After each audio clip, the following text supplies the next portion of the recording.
Afternoon everyone. Hope you all are good and enjoying your classes. I hope everybody must have seen my yesterday's video. In that we learned about the directive principles of state policies. I explained you about the different policies which government has to take care while making the laws and orders. So today we are going to continue the same chapter, fundamental rights, with our fundamental duties. Now in this session I am going to tell you about the different duties which as an Indian citizen we should follow. Okay, so whenever we start our any of the lecture, before that you be ready with your textbook. Always keep your books open. Whenever your SS period comes, before that only, before starting the video, I request everybody to keep the books open with you. Everybody would have taken the books, right? Okay, so shall we begin? We have to take out the 41 page in your textbook, otherwise it is there on your screen also. Our fundamental duties. The Constitution gives us rights. In addition, it is also expected from us to perform certain duties as a good citizens of India. Some of the fundamental duties mentioned in the Constitution are, हमारे constitution में हमने सारे right दिए हैं, right of equality, right of education, right of speech, right of religion और to follow any of the religious right. In the same time हमें हमारी constitution ने हमें सारी थोड़ी ड्यूटीज भी दी है. एज ए इंडियन सिटीजन्स हमारी थोड़ी ड्यूटी भी होती है कि जो हमें हमारे इंडिया के लिए फॉलो करनी होती है. होता है ना, इसके बारे में मैंने आपको एक एग्जांपल देके पहले ही समझाया था. जैसे क्लास में आपके राइट्स एंड ड्यूटीज़ होती है. राइट्स है कि आपको यहाँ पे प्रॉपर एजुकेशन मिलना चाहिए, प्रॉपर सारी नोट्स मिलनी चाहिए, एक्सप्लेनेशन मिलना चाहिए. उसके साथ साथ एज ए स्टूडेंट आपकी ड्यूटीज़ है कि आप अपना वर्क कंप्लीट करो, डिसिप्लिन में रहो, जो भी टीचर वर्क करवाए, जो भी होमवर्क दे उसको कंप्लीट करो. ये आपकी ड्यूटीज़ में आता है. तो जितने भी जो भी राइट्स होती है उसके साथ साथ थोड़ी बहुत हमारी ड्यूटीज़ भी होती है जो हमें हमेशा फॉलो करनी होती है. तो एज एन इंडियन सिटीजन भी हमारी थोड़ी बहुत ड्यूटीज़ है जो हमें इंडिया की तरफ हमेशा फॉलो करनी होती है. चलो let's begin. Which are the duties which are talked in this chapter are, first, to honor the constitution, the national flag and the national anthem. सबसे पहला हमारा सबसे पहली ड्यूटी हमारे कॉन्स्टिट्यूशन, जो भी कॉन्स्टिट्यूशन हमारा लिखा गया है उसको हमें ऑनर करना है, रिस्पेक्ट करना है. उसके साथ साथ जब हमारा नेशनल एंथम है या हमारा नेशनल फ्लैग है उसको हमें हमेशा उसको हमें रिस्पेक्ट करना होता है. आपको जैसे पता है कि जब भी कहीं पर भी नेशनल एंथम अगर आप सुने तो तुरंत आपको उसी टाइम पे अपने प्लेस पे खड़ा हो जाना होता है. और नेशनल फ्लैग का भी हमें उतना ही रिस्पेक्ट करना होता है. हमें ध्यान रखना है कि हमारा नेशनल फ्लैग कभी ज़मीन पे टच ना किए, हमेशा वो ऊपर रहे. वो हमारी ड्यूटी होती है एज एन इंडियन सिटीजन.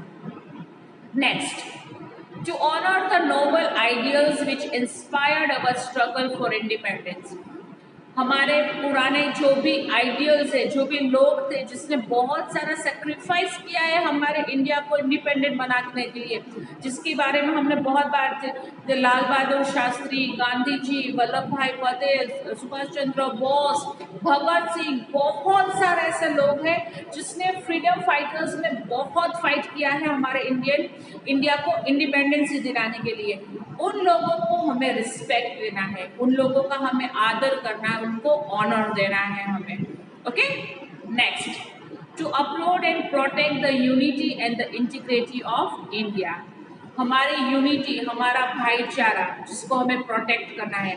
हम कोई भी रिलीजन के क्यों ना हो, लेकिन सबसे पहले हम क्या है, सबसे पहले हम इंडियन है, हम इंडिया के सिटीजन है. ये बात हमें कभी नहीं भूलनी है, राइट. हम जो भी, आप हिंदू हो, मुस्लिम हो, सिख हो, क्रिश्चियंस हो, पारसी हो, कोई भी हो, वो आप बाद में हो. सबसे पहले आप कौन हो? आप इंडियन हो. सबसे पहले आप इंडिया के सिटीजन हो. तो ये भाईचारा, ये यूनिटी हमें हमेशा बरकरार रखनी है. और हमारी इंडिया की जो प्रेस्टीज होती है, जो हमारा प्राउड होता है वो हमें हमेशा बरकरार रख के रखना है। Okay, next, to promote the spirit of speech and harmony among the citizens of India. जैसे कि हमने बात की कि आप कोई भी रिलीजन के क्यों ना हो, लेकिन सबसे पहले हम कौन है, हम सिटीजन है। तो यही बात हमें अपने पीस से करनी है, मतलब सबके साथ मिलजुल के अच्छे से रहना है, सबके साथ पीसफुली रहना है। पीसफुली मतलब शांति से रहना है, कोई कॉन्फ्लिक्ट, कोई झगड़ा, कुछ भी हमें नहीं होना चाहिए। और हमारे इंडिया में हमेशा पीस एंड हार्मनी बरकरार रहे, वो हमें देखना होता है। To value and preserve our rich heritage, पुरानी हिस्टोरिकल जो प्लेसेस होती है, पुरानी जो बिल्डिंग्स होती है, उसको हमें प्रिजर्व करना है, उसको बचाना है, उसको अच्छे से मेंटेन करके रखना है। ओके, उसको अगर रिनोवेशन की ज़रूरत है, जो भी है वो हमें प्रोटेक्ट करके रखना होता है। To protect and improve our natural environment, सबसे इम्पोर्टेंट बात, जो हमारा नेचुरल एनवायरनमेंट, हमारा एनवायरनमेंट है, उसको हमें बचा के करना है। नॉइज पॉल्यूशन से, एयर पॉल्यूशन से हमारा एनवायरनमेंट पूरा गंदा हो रहा है, राइट। कहीं पर भी हम इतना ज़्यादा, सबसे पहले तो व्हीकल यूज़ करते थे, उसमें से इतना स्मोक निकलता है, फैक्ट्रीज में से हमेशा अलग अलग स्मोक निकलता है, वो सारा बंद करना है, कम करना है। बंद तो नहीं कर सकते, लेकिन उसको कम करना है।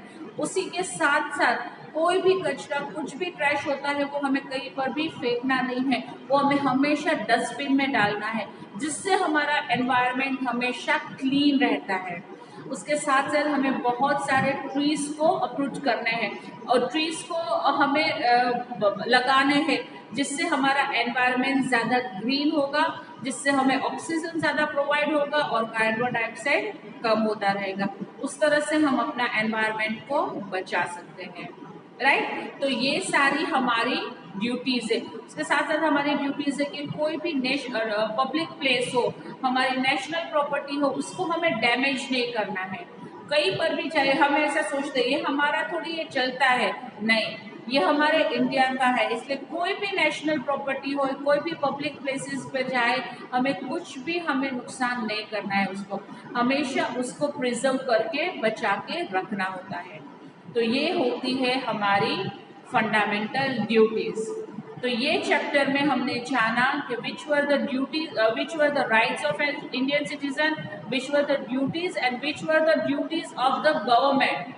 सो ये हमारा चैप्टर यहाँ पे कंप्लीट होता है। अब सारे वीडियोस, ये वीडियोस भी देखो, उसके साथ साथ सारे वीडियोस भी देखो।